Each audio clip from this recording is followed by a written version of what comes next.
Do I think the article written about Black Rifle Coffee Company was a hit piece? No. And here's why. I'm drinking Black Rifle coffee right gosh dang now, son, and I like it, man. I feel like this video, I feel like I gotta protect my friends or something like that, man. The reason why I'm making this is because, well, I always post about Black Rifle. They sent me some mugs and some bags of coffee the other day. I posted about it on social media. I didn't know what the tits was going on at the time. And my DMs get blown up like, hey, man, you shouldn't be promoting them. They're a freaking liberal organization. They hate the customers and all this other stuff. And I'm like, what? I know these guys personally. I like these guys. So I start doing a little digging. And I think what's going on is a whole bunch of confusion, right? Like when we were back in high school and I couldn't tell if I was gay. That's what's going on right now. And I want to give a little explanation, okay? First things first.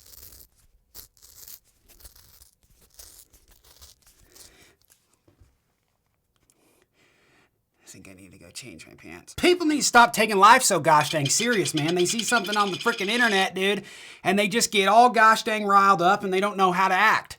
And I've been seeing some of y'all act in my DMs, man, and I ain't proud of y'all, dude. I'm actually kind of disappointed, man, so we're going to get our facts straight today. Oh,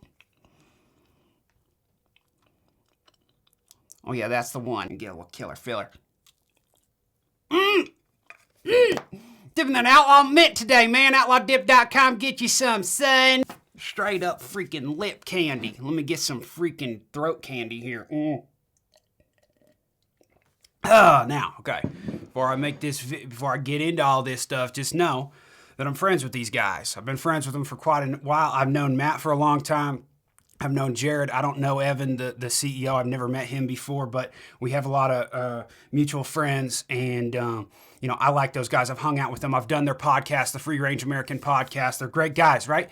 So when I hear all these things in my DM, I'm like, okay, they don't care about their customers, and they're a liberal, they're a liberal organization, and all this stuff. Like, I'm like, what? I think there's some people need to get their facts straight. So if you guys don't know, the New York Times wrote an article about Black Rifle Coffee Company last week, I believe it was.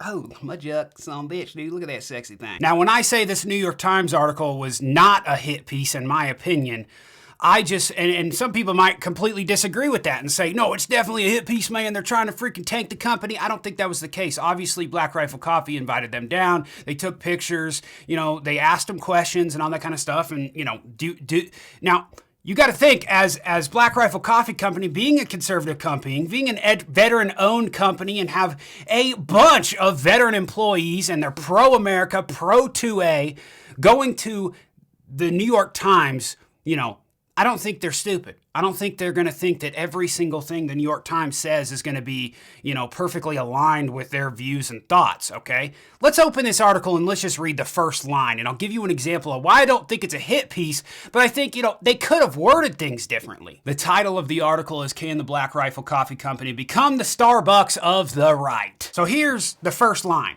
The company doubled its sales last year by leaning into America's culture war. It's also trying to distance itself from some of its new customers.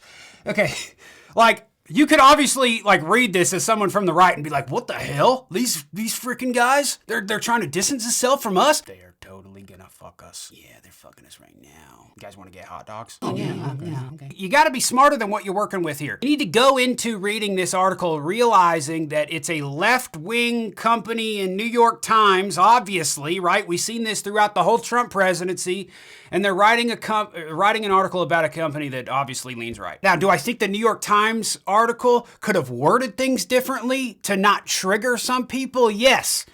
But they're journalists, and as everybody knows, journalists nowadays do things to trigger people to get more clicks on their article, and I'm sure that they got a lot of clicks on this one because it created an outrage from a lot of conservatives because of the way that they interpreted something a leftist said about a right-wing company. I don't want to put words into their mouth saying it's a right-wing company or anything. That's just the way I perceive it, okay? Obviously, veteran-owned, like I said, veteran-run.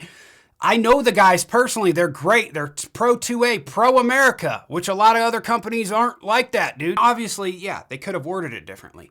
But On either side, you're never going to get that anymore with the society we live in where there's a right and a left, and there's a distinct line in the middle, you know what I'm saying? And each side, the left and the right, is run like a business organization, and they have different verticals going off of it that run all the way down to personal people with social media pages that are posting political things when they have no degree or anything. They could just be some loser in their freaking mom's basement, you know? I also want to state this at the very beginning. Well, this isn't the very beginning. I guess we're a couple minutes in here, but I want to state this. We're talking about a coffee company, okay? We're not talking about the CEO, Evan Hafer, running for gosh dang president of the United States, all right? So when you hear words from a CEO of a company, you know, you shouldn't be basing your, I'm just going to stop buying Black Rifle now because of something he said. You know, I buy freaking, I don't know, Stanley. I got a gosh dang freaking tape measure right here. If the CEO of Stanley came out and was like, I freaking hate pigs and I love pigs, you know, am I going to like stop buying Stanley? Here's another issue. We're at the point in our society where social media is so big, where any one word said by someone can be turned into a viral video, a viral article, or a hit piece because it makes the person making the video or article or hit piece popular. And they don't care about the repercussions that might come on them because people's attention spans right now are like this, man. They're so freaking quick that they'll forget about it the next day, and then they can just make another viral, get another viral soundbite or something like that and put their opinion out there. Social media has become a platform. I'm just thinking about this now. Social media has become the platform where anyone, doesn't matter who you are, can become famous for one person giving their opinion on a subject where there's a lot of confusion and nobody knows all the facts. Because you didn't hear it from the horse's mouth. You heard it from a chain of 16 other people that heard it, and then they're giving their opinion on what they said, you know? There's a lot of confusion from a lot of people. You make a video on it where, this side really agrees with you and you blow up. It's a weird time, man. And it definitely ain't freaking healthy. Context is the main word here, right? Context is a big word that is getting lost right now. And context is the most important freaking thing. And this is why it's the most important thing before you judge people. Especially, it's the hardest thing when you're talking about a president of the United States, right? Because a president is so, everything, people write words for him, blah, blah, blah. Let me give you a hypothetical example on how context is important. I'm going to use Joe Biden, President Joe Biden as an example. Let's say some far right-wing company comes out and they say, hey, Joe Biden just said that he likes kids. Obviously, he's a pedophile, right? And they make this big freaking news article about it. But then you got the other side who's like, hey, man, where's the freaking context? You're messing up. We saw this a lot in the Trump presidency, right? And this is my example. But when you go to look at the full conversation with Joe Biden, the interviewer asks him, hey, it seems like you hate kids. Do you really? And then Joe Biden responds and says, I like kids. I don't know what you're talking about. But they just took that little soundbite of I like kids because it fit their narrative. And then they put that out there. And then everybody judges, oh my gosh, he's a freaking pet, whatever. Maybe that was a bad example because, some people do think that. But anyways, you get my point. And we've seen, the left do this with Trump when he was president and make him seem like this horrible bad person by taking things he said out of context and creating this illusion that he is this horrible person and all this kind of crap, right? But now you've got a leftist organization in the New York Times article about a veteran-owned America gun-toting company as in Black Rifle Coffee, and now you've got conservatives listening to the New York Times? What's going on here? They've got a track record of never giving full context. They've got a track record of adding little jabs and stuff after quotes and things like that to fit their narrative better. But it's like a lot of these conservatives just forgot about that. And then they judge Evan, Matt, Jared, the rest of the Black Rifle Coffee Company on a left-wing company writing an article about them. So freaking out of this world, man. People are so quick to cancel them, but guys, you got to remember, we're talking about a company that does a lot for the veteran community. Probably the number one company of all time that does stuff for the veteran community. I said that I'm not going to talk about the things that Evan said, the questions that he was asked. God dang, man. Got dip on my lip, man. It makes me want to spit. You know, I said I wasn't going to get into Evan's comments that people had issues with and stuff because the full context wasn't there. He actually came out with an Instagram video recently giving the full context of what he meant by certain things that wasn't given in the New York Times article. I also want to bring up that when you meet anyone in person, let's talk about in person. When you meet anyone in person, do you automatically think that you're going to agree with them on every single point? I mean, on every single issue ever? Do you think there's anyone in the world that actually agrees on the same line as you? Maybe, but you'd be pretty ignorant to think that. But because you're in the safe space of your home, in an air-conditioned house, sitting on your couch, watching Roseanne, and you're scrolling on your phone, and you see something that triggers you from a guy that is doing the Lord's work out there, with the same ethics and political views as you, but you still want to cancel him. And he's on your side defending America and what it stands for, then I think you have the bigger problem, buddy. One of the guys that messaged me and was just going crazy about this whole thing, I want to read his bio to you really quick. The government and leaders of industry want you dead. That's it.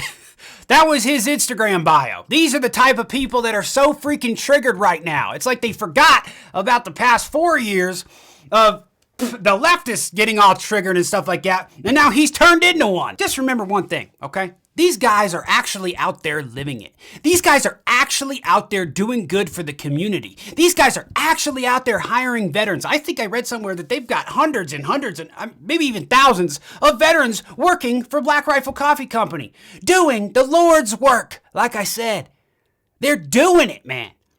You're sitting there as a couch potato on your freaking Instagram. What are you doing? What makes you so special that everybody's going to listen to you? I mean, you're sitting there with a gang mentality, which is a horrible mentality to have.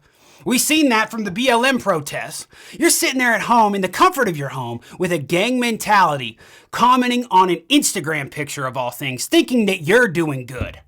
Come on, man. Hey, shout out to Joe. I honestly feel bad for those people. And that's why I never really, with haters and stuff like that, I never really talk back because I feel bad for them, man. People can talk all they want, but let's see action. A comment on an Instagram picture isn't taking action. So you don't like one thing that the CEO, Evan Hafer, has to say? You don't like one thing he has to say? Sounds like life to me. My wife and I don't agree on shit, and we're still freaking married. My favorite part is these people getting so mad at Black Rifle Coffee Company saying that they want to cancel them or whatever. These same people want to fight for the freedom of speech so bad because you think the left is trying to take that from you. But when a guy from your side says one thing that you don't agree with, and you probably do agree, you just didn't hear the full context, you want to cancel them and shut them up. A lot of these far-right conspiracy theorists coming out against Black Rifle are starting to sound a little bit like those far-left sensitive Sallys, if you ask me. And if you just got triggered from me saying that, you are probably one of those sensitive Sallys I'm talking about. So grow up, numbnuts. Because you don't like one thing that the CEO has to say, you're going to paint this company as bad guys? That's your goal. Okay, so what are you going to do? You're going to cancel them? You're going to stop buying from them? That's what I've been seeing a lot of people say. So what company, so if you're a coffee drinker, because this is about a coffee company of all things, right? Like I said before, it's not like we're talking about the CEO running for freaking president. We're talking about a coffee company, ladies and gentlemen, okay? So you're going to cancel them. What are you going to go do now? You're going to go to Starbucks? What's better than this when it comes to conforming with your views? If you're so pro-American and pro-2A, but you don't agree with one thing they had to say, what, you gonna go drink Folgers now? Let's see them make a statement on the veteran community. I mean, where's the point of no return here? Oh, I'm gonna go start my own coffee company then. That's probably what they're gonna say. Good luck with that, man. I can't think of another coffee company out there that is doing more for people on the right. And yet, this company is getting the most shit from the right. I don't know what's going on. Overall, what are you accomplishing by hating on these guys from a New York Times article of all things? What are you accomplishing? What's the end goal? Just to get a little publicity on your forum? You know, what's the deal here? Why do you think you've seen people like myself and other people on social media, YouTube, and people that actually know these guys are standing up for them? You know, if there was something actually wrong here, nobody would be standing up for them. But you've got veterans, you've got people that are leading conservatives on the right actually standing up for this company. Bring it back to the beginning. Do I think it was a hit piece? No. But I think it was put out there to create a little bit of confusion between the conservatives, which it did. And I think what it did is it separated the smart from the dumb. And now we know who's on either side. Thanks, New York Times. You did something good for once. Let me know what you guys think about this whole weird-ass situation in the comments below. Hey, try to keep it positive, all right? Just not HIV positive.